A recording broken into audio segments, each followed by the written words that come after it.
नमस्कार दोस्तों, एक बार फिर से आपका ज्ञान सागर में स्वागत है। आज की वीडियो में हम लोग Ranchi university semester 5 minor paper economics का इंपॉर्टेंट क्वेश्चन आंसर देखेंगे। देखिए, जो भी स्टूडेंट रांची यूनिवर्सिटी सेमेस्टर 5 में हैं, आप लोगों को इकोनॉमिक्स माइनर में एलिमेंट्री माइक्रो इकोनॉमिक्स पढ़ना है और इसी से संबंधित आपके एग्जाम में प्रश्न रहेंगे। ठीक है, तो एलिमेंट्री इकोनॉमिक्स माइनर में मात्र आपको क्या करना है, 5 यूनिट पढ़ना है और जितने भी मैं आपको यहाँ पर प्रश्न बताऊँगा सभी प्रश्न एग्जाम में लगभग आपके सिलेबस से रहेंगे और मैच कर जाएगा। ठीक है, तो देखिए आपका कौन कौन से यूनिट दिया हुआ है। पहला यूनिट आपका दिया हुआ है यहाँ पर इंट्रोडक्शन। क्या चीज़ के बारे में इंट्रोडक्शन है, तो definition of economics, scope of economics, यानी इकोनॉमिक्स की परिभाषा देना है, अर्थशास्त्र की परिभाषा देना है और इसके कौन कौन से क्षेत्र हैं उसको बताना है।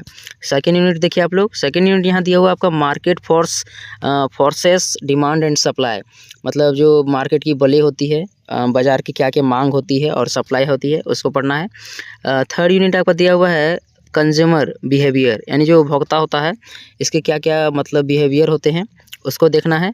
आज फोर्थ यूनिट आपका दिया हुआ है प्रोडक्शन कॉस्ट एंड रेवेन्यू, यानी कि उत्पादन लागत और राजस्व। ठीक है, तो इसको पढ़ना है। और 5 यूनिट यहाँ पर दिया हुआ है मार्केट फॉर्म्स इक्विलिब्रियम, यानी कि जो होता है मार्केट, ठीक है, मार्केट फॉर्म्स के बारे में पढ़ना है, जो मार्केट की विशेषताएं होती है उनको पढ़ना है और साथ ही साथ क्या है, इसका संतुलन के बारे में पढ़ना है। तो चलते हैं, देखते हैं हम लोग। ठीक है, चलते हैं। सबसे पहले हम लोग एक नंबर वाले प्रश्न को देख लेते हैं, ऑब्जेक्टिव प्रश्न को। देखिए, मैं तो इकोनॉमिक्स का टीचर तो हूँ नहीं, मतलब इकोनॉमिक्स कभी मतलब पढ़ा हूँ, 12th तक ही पढ़े हैं, उसके बाद तो इकोनॉमिक्स मेरा है नहीं, लेकिन फिर भी यहाँ पर जो भी बताऊँगा, ठीक है, आप लोग नोट कर लीजिएगा। देखिए यहाँ पर एक नंबर वाले प्रश्न को हम लोग देख लेते हैं। यहाँ पर सबसे पहले पहला क्वेश्चन हमारा दिया हुआ है, व्हाट इज माइक्रो इकोनॉमिक्स, सूक्ष्म अर्थशास्त्र क्या है। तो इसको देखते जाइएगा और एक बार सुन लीजिएगा, बाकी जिनका इकोनॉमिक्स है वो लोग तो अपने जानते होंगे। देखिए यहाँ पर लिखा हुआ है सूक्ष्म अर्थशास्त्र, अर्थशास्त्र की वह शाखा है जो उपभोक्ताओं, उत्पादकों और फर्मों के व्यक्तिगत व्यवहार का अध्ययन करती है। सूक्ष्म अर्थशास्त्र क्या है, अर्थशास्त्र की वह शाखा है जो उपभोक्ता, उत्पादकों और फर्मों की क्या करती है, व्यक्तिगत व्यवहार का अध्ययन करती है। ठीक है, तो पहला क्वेश्चन था। सेकंड क्वेश्चन देखिए, अगला क्वेश्चन यहाँ पर दिया हुआ, what are the central problems of an economy, अर्थशास्त्र की केंद्रीय समस्या क्या है। तो इसका आंसर क्या हो जाएगा, उत्पादन क्या करना है, मतलब क्या उत्पादन है, कैसे उत्पादन करना है और किसके लिए उत्पादन करना है। ये 3 केंद्रीय समस्याएं हैं, यानी कि जो अर्थशास्त्र है इसकी 3 केंद्रीय समस्याएं होती है। पहला, क्या उत्पादन करें, कैसे उत्पादन करें और किसके लिए उत्पादन करें। ठीक है, तो इसको ध्यान रखिएगा। आगे देखते हैं हम लोग। थर्ड नंबर का क्वेश्चन यहाँ पर दिया हुआ, what is the law of demand, मतलब मांग का नियम क्या है। तो 12th में यदि पढ़े हैं तो इसके बारे में आप लोग अच्छी तरह से जानते होंगे, मांग का नियम क्या होता है। देखिए यहाँ पर अन्य परिस्थितियाँ समान रहने पर वस्तु की कीमत घटने पर मांग बढ़ती है और कीमत बढ़ने पर मांग घटती है। बढ़िया से समझिएगा इसको आप लोग। अन्य परिस्थितियाँ समान रहने पर वस्तु की कीमत घटने पर मांग बढ़ती है। कोई भी वस्तु सस्ता मिलेगा तो इसका मांग ज़्यादा ही रहेगा, ठीक है, ज़्यादा से ज़्यादा लेगा। और यदि वस्तु महंगा हो गया तो क्या होगा, इसको कम लेगा। तो वही यहाँ पर बताया जा रहा है कि यदि वस्तु सस्ता हो तो इसकी मांग अधिक होती है और यदि दाम बढ़ जाता है तो मांग कम हो जाती है। नेक्स्ट देखिए, अगला यहाँ पर दिया हुआ है, डिफाइन इलास्टिसिटी ऑफ डिमांड, मांग की लोच को परिभाषित कीजिए। मांग की लोच क्या होती है, तो यहाँ पर लिखा हुआ, कीमत में परिवर्तन के प्रति मांग की संवेदनशीलता को मांग की लोच कहा जाता है। कीमत में परिवर्तन के प्रति मांग की संवेदनशीलता को मांग की लोच कहा जाता है। नेक्स्ट देखिए, अगला क्वेश्चन यहाँ दिया हुआ, व्हाट इज यूटिलिटी, उपादेयता क्या है।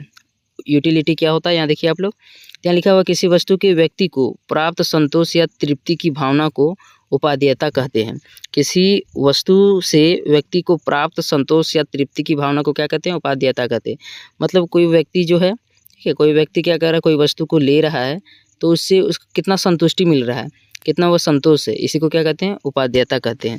नेक्स्ट देखिए, 6 नंबर का क्वेश्चन यहाँ पर दिया हुआ है, व्हाट इज प्रोडक्शन फंक्शन, उत्पादन फलन क्या है। उत्पादन फलन क्या है, तो यहाँ पर लिखा हुआ है, उत्पादन फलन उत्पादन में प्रयुक्त इनपुट और प्राप्त आउटपुट के बीच संबंध दर्शाता है। उत्पादन फलन क्या है, प्रयुक्त इनपुट और प्राप्त आउटपुट के बीच संबंध दर्शाता है। बाकी आप लोग देख लीजिएगा एक बार उत्पादन फलन क्या होता है। नेक्स्ट देखिए, 7 नंबर का क्वेश्चन है, व्हाट इज इक्विवेलेंट, सम उत्पादन क्या है।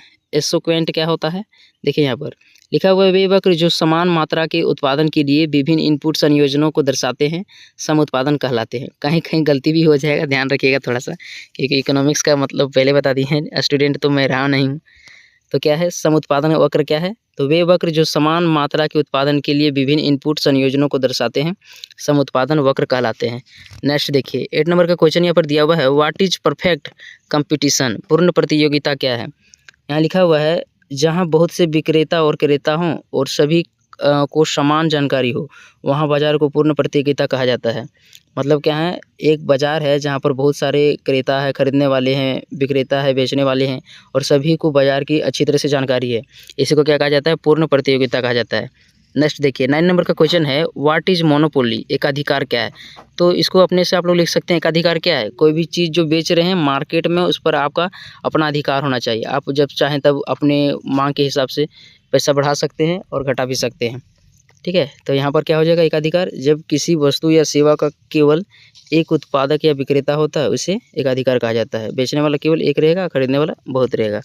नेक्स्ट देखिए पर दिया हुआ है, व्हाट इज़ कंज्यूमर सरप्लस, उपभोक्ता अधिशेष क्या है। तो समझते हैं हम लोग उपभोक्ता अधिशेष क्या होता है। उपभोक्ता अधिशेष वह अंतर है जो उपभोक्ता भुगतान करने को तैयार मूल्य और वास्तव में भुगतान किए गए मूल्य के बीच होता है। तो फिर से हम लोग समझने का ट्राई करते हैं, उपभोक्ता अधिशेष वह अंतर है जो उपभोक्ता भुगतान करने को तैयार मूल्य और वास्तव में भुगतान किए गए मूल्य के बीच होता है। मतलब कोई व्यक्ति क्या है, वस्तु को खरीद रहा है, ठीक है, तो जितना वो पैसा देना चाहता है और जिसका पहले से प्राइस था उसके बीच में जो अंतर है इसी को क्या कहा जाता है, उपभोक्ता अधिशेष कहा जाता है। मैंने पहले से प्राइस कुछ ज़्यादा था और जो उपभोक्ता है थोड़ा कम देना चाहता है, ठीक है, तो इसके बीच में जो अंतर आया इसी को क्या कहा जाता है, उपभोक्ता अधिशेष कहा जाता है। तो 10 था ऑब्जेक्टिव क्वेश्चन। अब हम लोग सीधे लॉन्ग क्वेश्चन को देखते हैं। तो देखिए लॉन्ग क्वेश्चन यहाँ पहले हम लोग क्वेश्चन पढ़ लेते हैं क्योंकि एकदम पक्का बता रहे हैं यही सभी क्वेश्चन आपके एग्जाम में रहेंगे। तो फर्स्ट क्वेश्चन हमारा क्या है, अर्थशास्त्र की परिभाषा दीजिए, इसके विशेष क्षेत्र कौन है, ठीक है, उसको बताना है। तो देखिए हम लोग अर्थशास्त्र की परिभाषा को देखते हैं, इसके क्या क्या विशेष क्षेत्र है, क्षेत्र क्या है इसको समझते हैं। तो पहला पॉइंट हमारा क्या है, अर्थशास्त्र वह विज्ञान है जो क्या करता है, सीमित साधनों से असीमित मानव इच्छाओं की पूर्ति का अध्ययन करता है। यहाँ पर लिखा हुआ है अर्थशास्त्र क्या है, सबसे पहले आपको इसके बारे में परिचय लिख देना है। अर्थशास्त्र वह विज्ञान है जो सीमित साधनों से असीमित मानव इच्छाओं की पूर्ति करता है। मतलब कम संसाधन है लेकिन इससे क्या करेगा, बहुत सारे व्यक्तियों की इच्छाओं को पूरा करेगा। ठीक है, यही हो गया अर्थशास्त्र की परिभाषा। इसके बाद परिभाषाएं दो विद्वानों के अनुसार दे देना आपको कि दो विद्वानों के अनुसार अर्थशास्त्र की क्या परिभाषा है। देखिए यहाँ पर पहला एडम स्मिथ, जिसे अर्थशास्त्र का जनक भी कहा जाता है, आप लोग को पता होगा। तो अर्थशास्त्र धन का विज्ञान है, एडम स्मिथ के अनुसार क्या है, अर्थशास्त्र धन का विज्ञान है। नेक्स्ट है मार्शल के अनुसार अर्थशास्त्र मानव जीवन के सामान्य व्यवसाय का अध्ययन है। मार्शल के अनुसार क्या है, अर्थशास्त्र मानव जीवन के सामान्य व्यवसाय का अध्ययन है। अब देखते हैं इसकी कौन कौन सी शाखाएं हैं। तो अर्थशास्त्र की मुख्यतः दो शाखाएं आप लोगों को पता होगा, सूक्ष्म अर्थशास्त्र यानी माइक्रो इकोनॉमिक्स और दूसरा व्यापक अर्थशास्त्र यानी मैक्रो इकोनॉमिक्स। तो इसको देखिए, माइक्रो इकोनॉमिक्स उपभोक्ता उत्पादक मूल्य निर्धारण और बाजार व्यवहार का अध्ययन है। और व्यापक अर्थशास्त्र क्या है, राष्ट्रीय आय, रोजगार, मुद्रास्फीति आदि का अध्ययन है। मतलब इसमें उपभोक्ता उत्पादक मूल्य निर्धारण, बाजार किस प्रकार से है, इन सभी का अध्ययन होता है। और इसमें राष्ट्रीय आय जो देश के लिए होता है, रोजगार है और साथ ही साथ मुद्रास्फीति। ठीक है, मुद्रास्फीति मतलब क्या है, मुद्रा की मांग बढ़ रहा है कि घट रहा है, कैसे वैल्यू उसको पढ़ा जाता है। ठीक है, नेक्स्ट यहाँ देखिए क्षेत्र, अर्थशास्त्र का क्या क्षेत्र है, तो उत्पादन, इसमें उत्पादन का अध्ययन होता है, विनिमय का अध्ययन होता है, वितरण का अध्ययन होता है और उपभोग का अध्ययन होता है। इसके 4 क्षेत्र हो गया। उत्पादन क्या है, सीमित संसाधनों से उत्पादन, मतलब कम सीमित संसाधन जो रहेगा उससे अधिक से अधिक उत्पादन होगा। विनिमय, वस्तुओं और सेवाओं का आदान प्रदान, इसका अध्ययन होता है। वितरण, आय का विभाजन, मजदूरी, ब्याज, किराया, इन सभी को शामिल किया जाता है, इसमें लाभ भी आता है। अगला यहाँ पर है उपभोग, वस्तुओं की उपयोग द्वारा संतोष प्राप्ति, यानी मतलब जो कोई उपभोक्ता है उसको वस्तु ले रहा है तो कितना संतोषी प्राप्त हो रहा है, ठीक है, उसी को उपभोग कहा जाता है। और लास्ट में आपको क्या लिख देना है, निष्कर्ष लिख देना है। अर्थशास्त्र समाज के संसाधनों के कुशल उपयोग से मानव कल्याण को बढ़ाने का अध्ययन है। अर्थशास्त्र क्या है, अर्थशास्त्र समाज के जो भी संसाधन है उसके कुशल उपयोग से क्या करेगा, मानव के कल्याण को बढ़ाने का यह अध्ययन है। ठीक है, तो इस तरह से लास्ट में आपको लिख देना है। सेकंड क्वेश्चन यहाँ पर लिखा हुआ, मांग के नियम को चित्र सहित समझाएं। तो यहाँ पर तो चित्र तो नहीं दिया हुआ है लेकिन आप लोग देख लीजिएगा इस क्वेश्चन को, मांग के क्या क्या नियम है और इसको चित्र सहित बताना है। ठीक है, explain the law of demand with diagram. तो चलते हैं लोग समझते हैं मांग के नियम को। देखिए यहाँ पर परिचय आपको लिखना है सबसे पहले। मांग का नियम उपभोक्ता के व्यवहार पर आधारित होता है, मतलब उपभोक्ता चाहेगा तो वह लेगा और नहीं चाहेगा तो नहीं लेगा। तो किस प्रकार से मांग है, किस प्रकार से दाम है, इस पर मांग रहता है वस्तुओं का। नेक्स्ट आपको परिभाषा देना है। अन्य परिस्थितियां समान रहने पर वस्तु की कीमत घटने पर मांग बढ़ती है और कीमत बढ़ने पर मांग घटती है। तो मैंने बता दिया कि वस्तु सस्ती रहेगा तो ज़्यादा से ज़्यादा व्यक्ति लेगा और महंगा रहेगा तो कम लेगा। अब मुख्य कारण देखते हैं हम लोग। मांग के कौन मुख्य कारण है? तो प्रतिस्थापन प्रभाव है, दूसरा आय प्रभाव, तीसरा घटती सीमांत उपयोगिता। देखिए जो अर्थशास्त्र रखे हैं, इकोनॉमिक्स रखे हैं, शुरू से पढ़ते आ रहे होंगे तो आप लोगों को इन सभी पॉइंटों के बारे में अच्छी तरह से समझ में आ रहा होगा, और नहीं आ रहा है तो थोड़ा सा अपने से भी देखिएगा। चित्र देखिए, यहाँ पर चित्र आपको भी बनाना है। मांग वक्र यानी कि डिमांड कर्व बाएं से दाएं नीचे की ओर ढलान होता है। यह कीमत और मांग की विपरीत दशा का संबंध दिखाता है। तो थोड़ा देख लीजिएगा कैसे होता है मांग वक्र। एक तरह से इसी तरह से होता है, ठीक है, इस तरह दिखाता है मांग वक्र। अपवाद मतलब कौन कौन सी कमी है इसमें? तो गिफिन वस्तुएं, विलासिता की वस्तुएं, प्रतिष्ठा की वस्तुएं, इसको देख लेना है। और लास्ट में आपको निष्कर्ष दे देना है। क्या लिखना है निष्कर्ष में? मांग का नियम बाजार मूल्य निर्धारण की बुनियादी अवधारणा है। मतलब जो मांग रहेगा उसी के आधार पर बाजार का मूल्य निर्धारित होता है। जितना मांग रहेगा उतना मूल्य ज़्यादा होगा, ठीक है। आगे देखिए, मांग की लोच क्या है, इसके प्रकार स्पष्ट कीजिए। तो इन सभी प्रश्नों को आपको पढ़ लेना है, ठीक है। देखिए शॉर्ट में यहाँ पर मैं बता दे रहा हूँ कि मांग की लोच क्या होता है। मांग लोच मांग में परिवर्तन की संवेदनशीलता को मापती है। परिभाषा: कीमत में परिवर्तन होने पर मांग में जितना प्रतिशत परिवर्तन होता है उसे मांग की लोच कहते हैं। इसका सूत्र भी दिया हुआ है, इलास्टिसिटी ऑफ डायमंड ऊपर में लिखा हुआ है percentage change in quantity demand, और बटा में क्या है प्रतिशत चेंज इन प्राइस। इसको देख लीजिएगा, ठीक है। यहाँ पर फर्स्ट पॉइंट है मूल्य लोच, आय लोच, पारस्परिक लोच, प्रचार लोच। तो ये क्या है?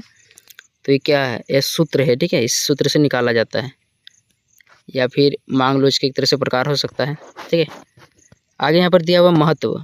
तो यह कर निर्धारण, मूल्य नीति तथा व्यापारिक निर्णयों में सहायक है। निष्कर्ष में आपको लिखना है मांग की लोच उपभोक्ता और उत्पादक दोनों के लिए अत्यंत उपयोगी अवधारणा है। देखिए मैं आपको केवल क्वेश्चन बता दे रहा हूँ, बाकी आप लोग अपने से भी पढ़ लीजिएगा और इसका आपको PDF मिल जाएगा, ठीक है। कहाँ मिलेगा? ऐप में मिलेगा। देखिए यहाँ पर नेक्स्ट क्वेश्चन है सीमांत उपयोगिता के हालात नियम समझाएं। इसको देख लेना आपको अपने से पढ़ के, ठीक है। क्योंकि मैं जंगल तरफ थोड़ा सा आया हूँ अभी, यहाँ पर थोड़ा एकदम भाई भाई लग रहा है, ठीक है, अकेले बता रहा हूँ। नेक्स्ट यहाँ पर है उदासीनता की वक्र विश्लेषण की व्याख्या कीजिए। उदासीनता वक्र के विश्लेषण का क्या करना है? व्याख्या करना है, ठीक है। यहाँ देखिए गुण है, उपभोक्ता संतुलन है, महत्व है और निष्कर्ष है। नेक्स्ट यहाँ पर दिया हुआ है परिवर्तनशील अनुपात का नियम स्पष्ट कीजिए। परिवर्तनशील अनुपात का नियम क्या है उसको आपको बताना है। पहले परिचय आपको लिखना है, फिर अर्थ दे देना है, फिर 3 अवस्थाएं कौन कौन सी है यहाँ बता देना है, कारण यहाँ पर है, महत्व है और निष्कर्ष है। नेक्स्ट देखिए अगला यहाँ पर दिया हुआ है लागत की अवधारणा और इसके प्रकार स्पष्ट कीजिए। लागत की अवधारणा बताना है, उसके प्रकार को बताना है, ठीक है। तो पहले परिचय लिखना है, फिर प्रकार दे देना है। प्रकार में 3-4 प्रकार आते हैं, स्थिर लागत, परिवर्तनशील लागत, कुल लागत, औसत लागत और सीमांत लागत, ठीक है। देखिए अर्थशास्त्र को अपने से जब तक एक एक करके क्वेश्चन नहीं पढ़िएगा नहीं समझ में आएगा, ठीक है, तो पढ़ लीजिएगा। नेक्स्ट क्वेश्चन यहाँ है पूर्ण प्रतियोगिता एवं उसका संतुलन समझाएं। तो पूर्ण प्रतियोगिता और उसका संतुलन क्या है इसको देख लेना है, ठीक है, देख लीजिएगा इसको। अगला क्वेश्चन यहाँ दिया हुआ है एकाधिकार बाजार तथा उसका संतुलन समझाएं। एकाधिकार बाजार क्या होता है उसका संतुलन आपको समझाना है, ठीक है। 10 नंबर का क्वेश्चन है उत्पादन संभावना वक्र क्या है इसका महत्व बताएं। तो उत्पादन संभावना वक्र क्या है इसके महत्व को आपको बताना है। तो इन सभी को आप एक बार अच्छी तरह से पढ़ लीजिएगा, ठीक है। देखिए मैं इस वीडियो में आपको आंसर का मतलब तो बता नहीं पाया क्योंकि आपको पता है इकोनॉमिक्स तो मेरा विषय नहीं रहा है। मिलते हैं अगली वीडियो में, तब तक के लिए धन्यवाद।